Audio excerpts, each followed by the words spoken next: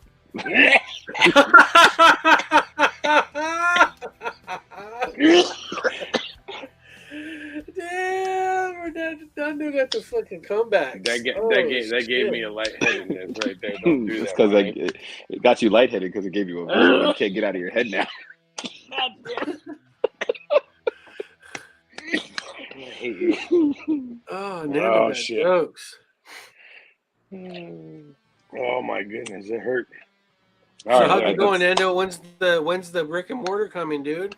Is this still coming? It's still in the process. Everything's still coming. It's just right now I'm deciding on what's gonna be the best move right now. Fiscally, we want to make sure that I'm prepared for everything I want to do. So right now, it looks like shows are my most profitable margin line right now. So if I can keep doing that, put some money aside, and then kind of move on from that, that's what I'm looking at. So one show at a time right now. Okay. now, Nando, I said it earlier, and I'm gonna warn you now, man.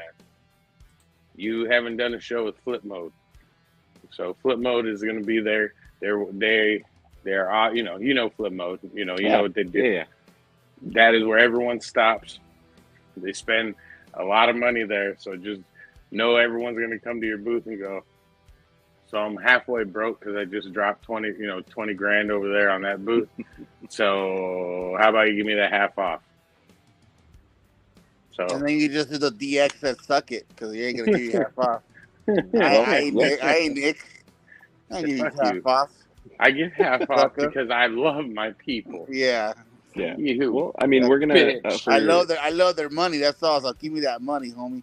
For 626, we'll definitely be having some specials and some runs. I mean, obviously, it's Batman weekend, so there's gonna be some big stuff for Batman this weekend. What's Batman? I know Batman Day is on Saturday. Oh. Oh yeah, I might have to go to Jeffrey's then because Danny Mickey's out there. And Yeah, Batman, the guy, the second guy from DC that ended up taking over the brand because the first Big Blue couldn't hold on to the title. Wow, there goes the gloves. There they go. Nando goes is swinging today. They just wow. flew off right now. No, I gotta watch it. I'm the last one he hasn't stabbed yet. Look, the Baddie Bunch. Okay, just remember that it's the Baddie Bunch. You know what, dude? Damn. For that, I'm burning this book right now as we speak, dude. This Batman and Lobo, I wanted to keep it, but fuck Batman. I'm gonna set him on fire because this pile of Superman tells you differently. Okay.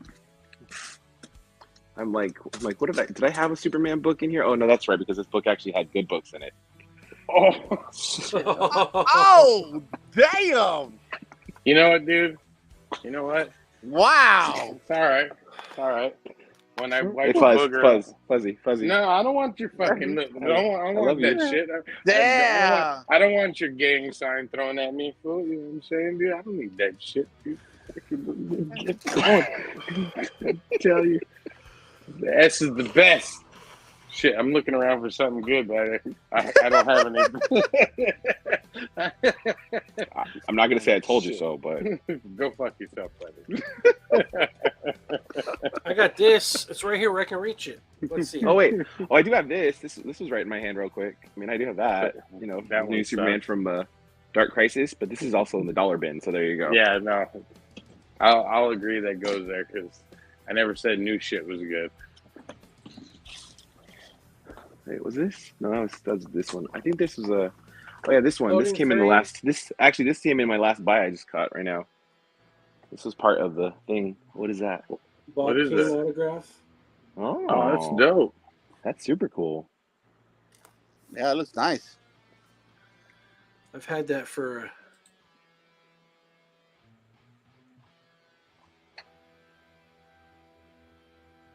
What's that? I think that's That's the Havoc. best Oh, Batman, homie. that's not the best Batman. This guy. Oh, wait a minute. This is a rare sighting. Is this Ron Jeremy? That's me. I'm, Whoa. go- Iggy. I'm going to jail. Iggy. What up, Don't guys? drop the soap. That's not good. I've seen it in the homie. movie once. Oh, Oh man.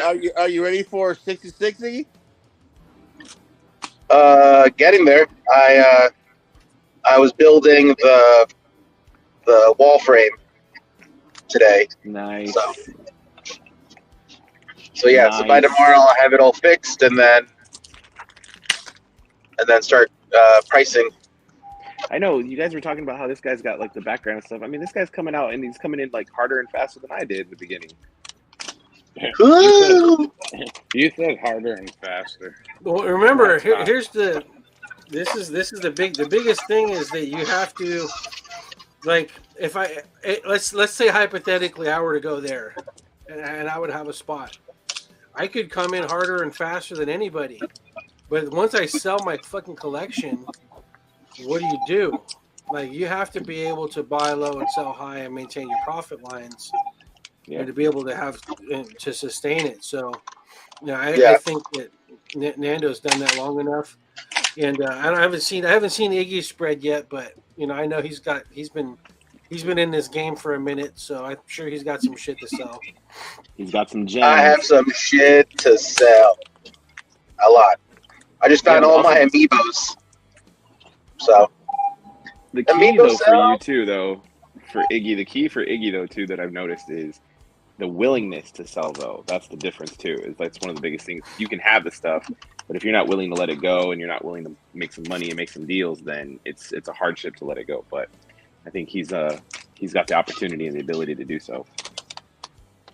I'm gonna make a sign with my face going, negotiate with me, and I'll be like this. I stock them deep and I sell them cheap. If you buy from somebody else, you're crazy. We need to get the inflatable tube man outside of 66.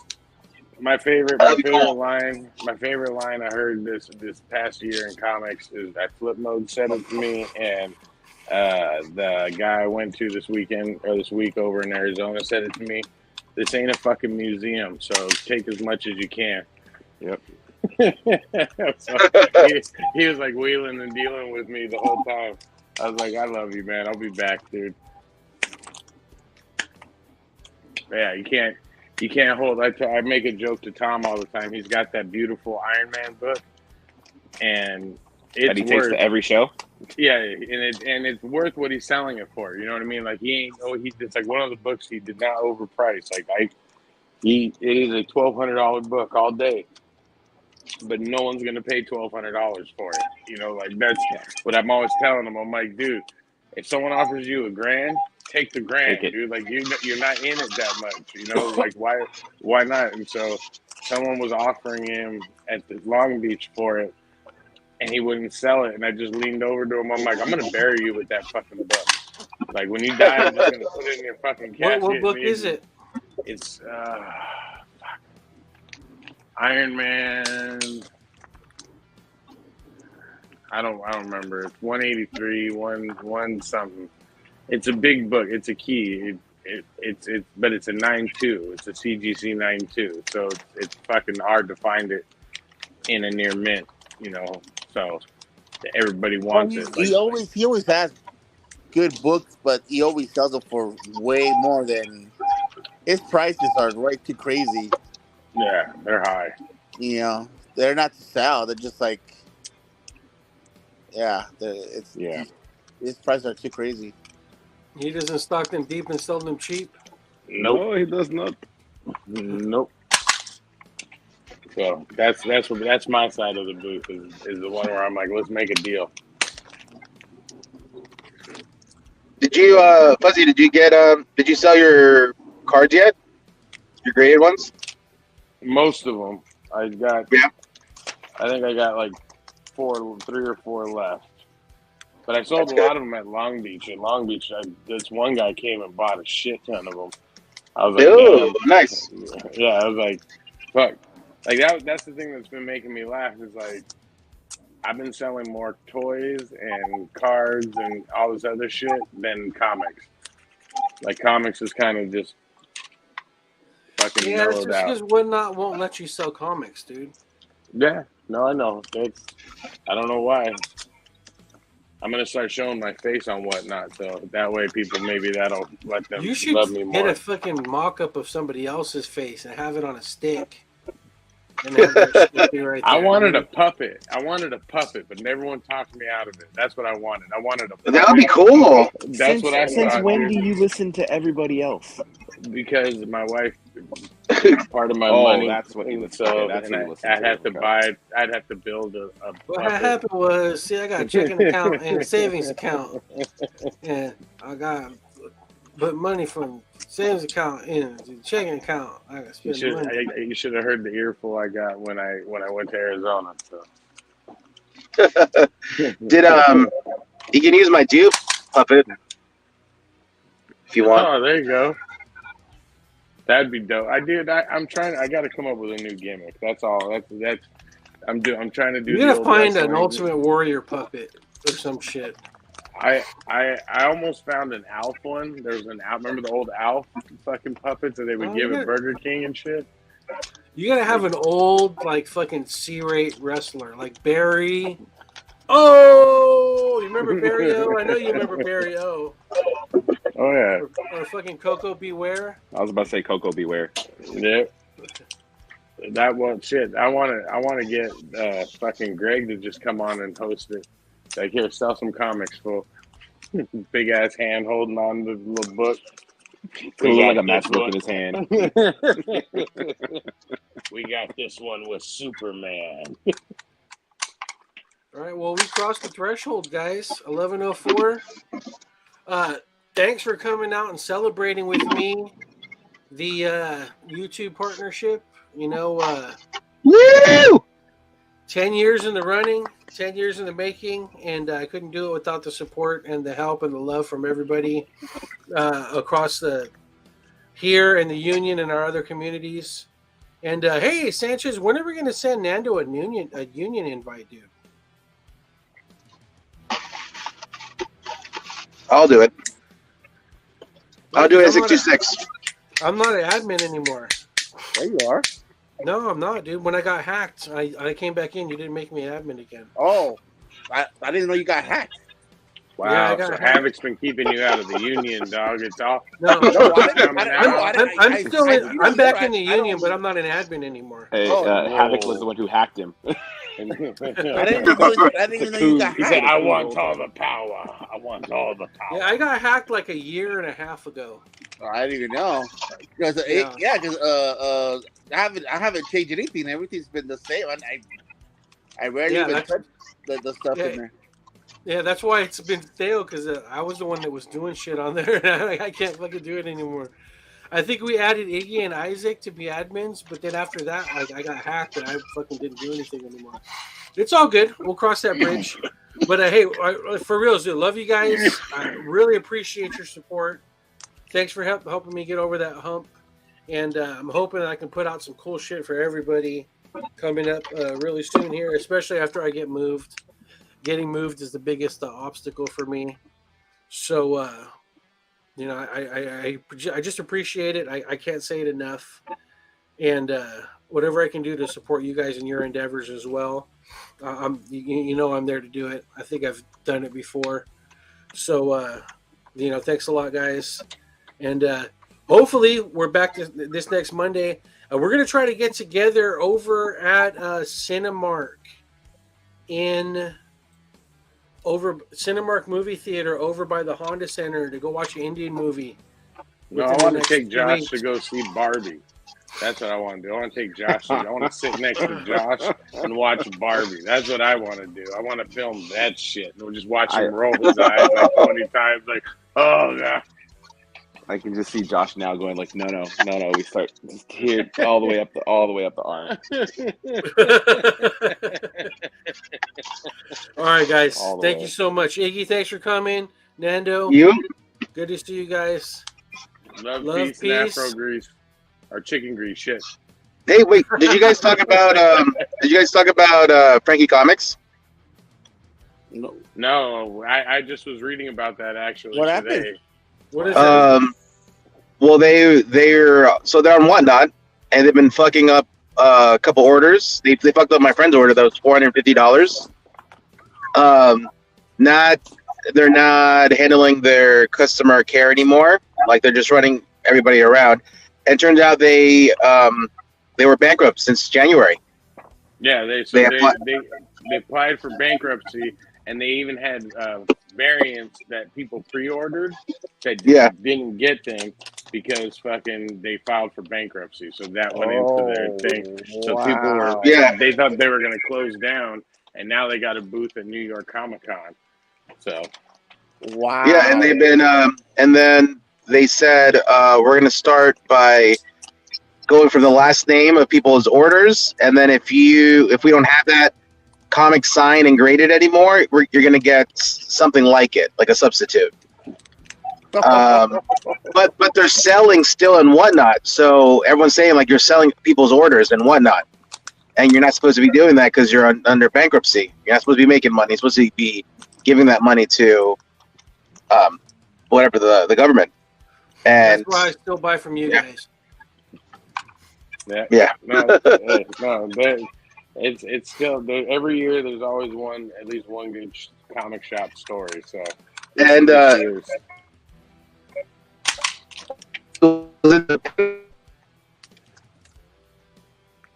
what happened? Oh, we lost him. they owned Penguin 200. You're going in a rough spot, Iggy. You're breaking up. You got me? Well, while we're doing that, there you go. I was. They owed Penguin $200,000. Damn. Jesus. Yeah. And then a lot of other publishers too, and artists, and so they're thinking that they owe like $1 million. Yeah. And they're still asking artists to do them commissions for comics and shit like that. It's pretty fucking bad. That's crazy. They look like they have some balls. What were you gonna say, Nando? No, I was just gonna be like, since we were saying that, one, congratulations, Nate, on everything, but also, when Nate says he supports, he really does. So shout out to him because he really does support people's endeavors and dreams and goals. So people in the community could learn from that and really use that as an example on how we want to treat each other and how we build each other up. So shout out to Nate. Thanks, I don't like you, Nando. You're too fucking nice. I tried to tell you earlier I love you, Nick, but you didn't want it. So yeah. I still got space for you. It's the beard, man. I love him too. It tickles. Both of y'all. I love you guys too, and yes, dude, we have a lot of fun and it's good times, dude. It's I tell my wife all the time it's the best substitute to having a frat house party is just going to hang out with these guys because I know we ain't gonna do nothing too bad to where we're gonna get arrested. We might get yelled at, we might get scolded, but we won't go to jail. We might get in a gang fight and cutting in line at Comic-Con. But other than that, we are good. Yeah. Iggy, I'm interested in hearing more about this. Maybe I'll hit you up and we can jump on together in the next couple of nights. I'd love to hear more about this. We can do another live if you want. Yeah. Sometime you're not driving. To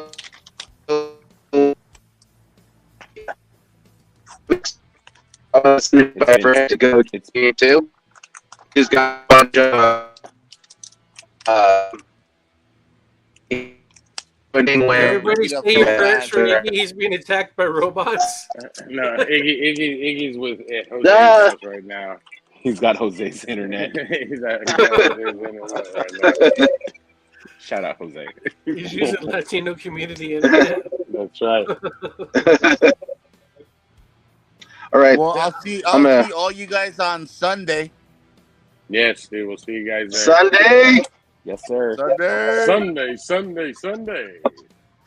Peace. And Good to see you guys. Later. bye.